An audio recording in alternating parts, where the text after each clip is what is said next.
Hello மக்களே, welcome to Chennai's தோட்டம். இது ஒரு நல்ல நிறைவான ஹார்வெஸ்ட் வீடியோங்க. ஒரே ஒரு வாழை மரத்துல இருந்து இவ்வளோ அறுவடை கிடைக்குமான ஆச்சரியப்பட வைக்கிற வீடியோங்க.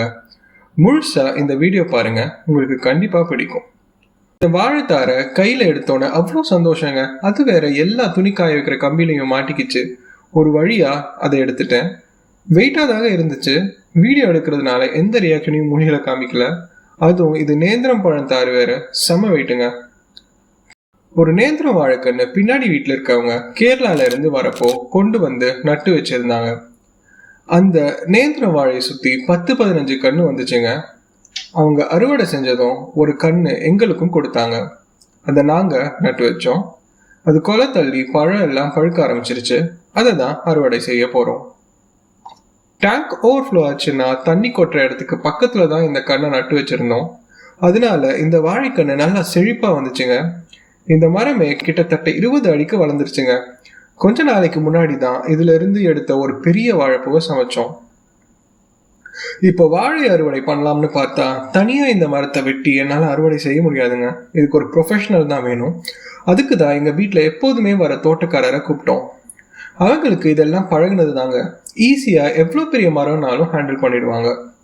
இந்த வீடியோ பார்த்தீங்கனாலே தெரியும் அவர் எவ்வளோ ஈஸியாக இந்த கஷ்டமான டாஸ்க்கை ஹேண்டில் பண்ணுறாருன்னு. வீடியோ ஸ்டார்டிங்லேயே பார்த்துருப்பீங்க எப்படி மரம் சரிஞ்சு வரும்னு. அதுக்கு பக்கத்தில் இருந்து எக்ஸ்பீரியன்ஸ் பண்ண போதான் இது சாதாரண வேலை இல்லைன்னு தெரிஞ்சுதுங்க. இந்த மரத்தை அதுக்கப்புறம் 3 துண்டாக்கி தான் கடைசியாக வெட்ட முடிஞ்சது. மரத்தை வெட்டுறப்பவே செவுத்துல வச்சிருந்த ரோஸ் அப்புறம் செம்பருத்தி செடி இருந்த தொட்டி எல்லாமே பின்னாடி வீட்டில் விழுந்துருச்சுங்க. அப்புறம் பக்கத்துலேயே இருந்த சேனைக்கிழங்கு செடியும் போயிடுச்சு. இவ்வளோ கஷ்டப்பட்டு கேர்ஃபுல்லாக பார்த்து வெட்டுறப்பவே இதெல்லாம் நடந்துச்சு. நல்ல வேலை நாளே எல்லாம் பண்ணுறேன்னு யோசிக்காம தோட்டக்காரர் கூப்பிட்டது நல்லதாக போச்சுங்க. மரத்தை வெட்டுறப்போ வெட்டுறமேனு கஷ்டமாக தான் இருந்ததுங்க. ஆனால் பக்கத்துலேயே இன்னொரு வாழைக்கண்ணு பெருசாக வந்துருச்சு. இதை வெட்டணுன்னு இப்போ அதோட வளர்ச்சியும் நல்லா இருக்கு. அந்த மரத்தோட முடிவு தான் புது மரத்தோட ஆரம்பமாக இருந்திருக்கு. இதுவும் நல்ல அறுவடை தரும்னு நினைக்கிறேன். பார்க்கலாம். இந்த மரத்தோட வேர் பகுதியையும் ஒன்று விடாம கம்ப்ளீட்டா எடுத்துடணுங்க. இல்லைன்னா அதுல இருந்து புது கண்ணு முளைச்சிட்டே தாங்க இருக்கும். ஒரு பெரிய கண்ணை மட்டும் விட்டுட்டு வேர் பகுதியை கம்ப்ளீட்டா நீக்கிட்டோம். இது 1 மணி நேரம் வீடியோங்க. அதையே சுருக்கி 5 நிமிஷம் வீடியோவா கொடுத்துருக்கேன். வீட்டுக்கு பின்னாடி அப்புறம் மாடி தோட்டத்துல ட்ரம்ல நிறைய வாழை மரம் வச்சிருந்த அறுவடையும் எடுத்திருக்கோங்க. எனக்கு இந்த ப்ராசஸ்ல பிடிச்சதே வாழைத்தண்டு எடுக்கிறது தாங்க. ஏன்னா அவுட்டர்ல இருக்கிற லேயர்ஸை ஒன்னொன்னா ரிமூவ் பண்ணி நடுவில் இருக்க தண்டை எடுப்பாங்க. பார்க்கவே நல்லா இருக்கும்.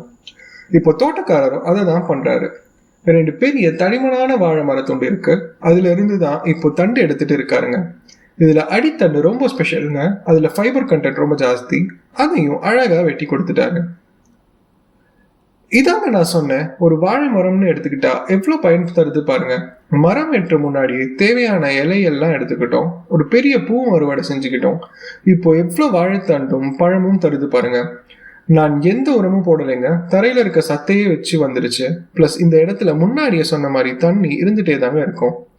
நான் கடையில் நேந்திரம் பழம் தனியா வாங்கியிருக்கேங்க. ஆனா நேந்திரம் பழத்தோட தாரை இப்பதான் ஃபர்ஸ்ட் டைம் பாக்குறேன். அதுவும் எல்லா பழமும் நல்லா பெருசா இருந்ததுங்க. பார்க்கவே பிரம்மாண்டமா இருந்தது. நீங்க இப்போ பார்க்கும் போதே தெரியும் எவ்வளோ பழங்கள் கிடைச்சிருக்குன்னு. தண்டு பழங்கள் எல்லாத்தையும் தெரிஞ்சவங்க எல்லாருக்கும் கொடுத்தோம். நாங்களும் சாப்பிட்டோம். எந்த பூச்சிக்கொல்லியும் கெமிக்கல்ஸும் இல்லாத அறுவடை எப்படி வேஸ்ட் பண்ண தோணுங்க.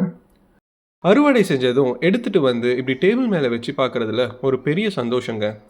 இதை பார்க்குறப்போ காய் வாட்டிலேயே பறிச்சிட்டோன்னு நினைக்க வேண்டாங்க. ஏன்னா தாரில் மேலே இருக்க பழம் எல்லாம் பழுக்க ஆரம்பிச்சிருச்சு. ஏற்கனவே அணில் வவ்வால்லாம் கண்ணு வைக்க ஆரம்பிச்சிருக்கோங்க. இப்போ ஹார்வெஸ்ட் பண்ணாதான் நமக்கு ஏதாவது மிஞ்சும். அப்புறம் 2 நாளில் எல்லா பழமும் பழுத்துருச்சுங்க. இதை சாப்பிட்டுட்டு எங்கள் வீட்டில் ஒருத்தங்க ரிவ்யூ பண்ணுறாங்க. அதை பார்க்கலாம். அறுவடை பண்ண கையோட நேந்திரம் சிப்ஸும் செஞ்சுட்டோங்க. நேந்திரம் சிப்ஸ் செய்யறப்பவே வீட்டு வாசல் வரைக்கும் வாசனை வந்துச்சுங்க. இவ்வளோ ஃப்ரெஷ்ஷான சிப்ஸ் நான் சாப்பிட்டதே இல்லைங்க. அவ்வளோ டேஸ்டாக இருந்தது. அதோட வாசனை இப்போ நினைச்சா கூட நாக்கு விடுதுங்க. இன்னொரு கண்ணும் பெருசாக வந்துட்டு இருக்கு. அது மனசு வச்சா இன்னும் ஒரு ஹார்வெஸ்ட்ல சிப்ஸை சாப்பிடலாங்க. மாடி தோட்டத்தை பற்றி இன்னும் நிறைய வீடியோஸ்க்கு சென்னைஸ் தோட்டம் சேனலை மறக்காமல் சப்ஸ்கிரைப் பண்ணிக்கோங்க.